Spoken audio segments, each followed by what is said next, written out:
High school is like this prison that you try to escape for the rest of your life.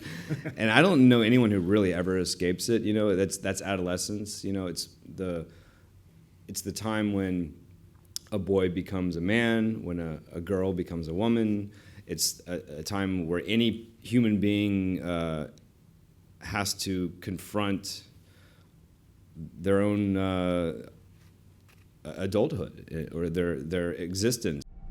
Do you believe in time travel? I'm going to tell you a little story today about a young man whose life was completely destroyed by fear. People might not notice this, but all of my films take place in election years. 1988 for Donnie Darko, 2008, an alternate narrative of 2008 for Southland Tales, and then 1976 for The Box. And I gravitate towards stories that are imprinted with a specific date and time because I think that that's the way my brain works. I want to make sure that the characters exist in a very specific timeline. But there's also something about the days surrounding an election that feel embedded with more tension and suspense and emotion. You want to tell Mom and Dad why you stopped taking your medication? I hope that part of the reason why so many people respond to this film and they empathize with Donnie is that they can see that mental health problems are something that everyone has to some degree. That everyone on planet Earth is mentally ill to some degree, and that is something that we all share. And it's not something to feel bad about, or it's not something to feel alienated by, that it's something that can hopefully bring people together. So here we are together right now, and a bunch of mentally ill people who came to see this movie. And that's fine, you know. So I think it's just, hopefully it's a normalization of what it feels to be alienated, or what it must feel like to go through adolescence and feel like you're not part of the world. I met a new friend. Real or imaginary? 28 days, Imaginary.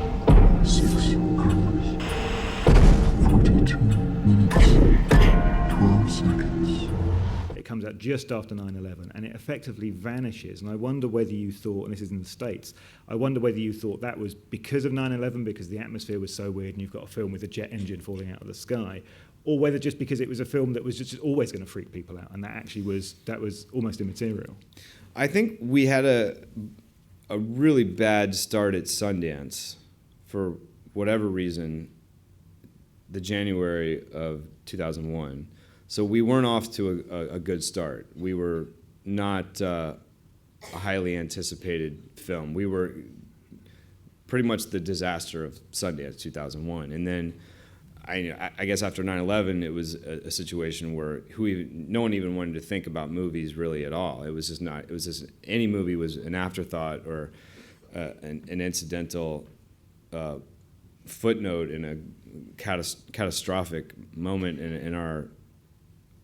in everyone's life. When the DVD came out, a lot of people in London would get to access the American DVD, and so word started to spread here. And sure enough, a year later, in Halloween 2002, it was this huge reception here in the UK that gave the film really a second life. So it's very poetic that we're here now, back in the UK for this restoration, and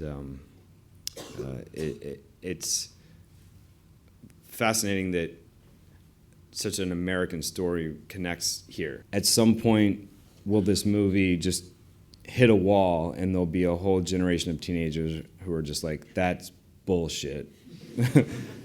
Fuck that movie, and they go back to playing Pokemon Go or whatever. But you're here. There's a lot of young people here, and again, this is a movie that we made 15 years ago, and it takes place in 1988, but the universality of all the themes and all of the swirling ideas, I think, are challenging to people, and that just gives me hope for more original stories, that we can be challenged and we can discover new original voices, and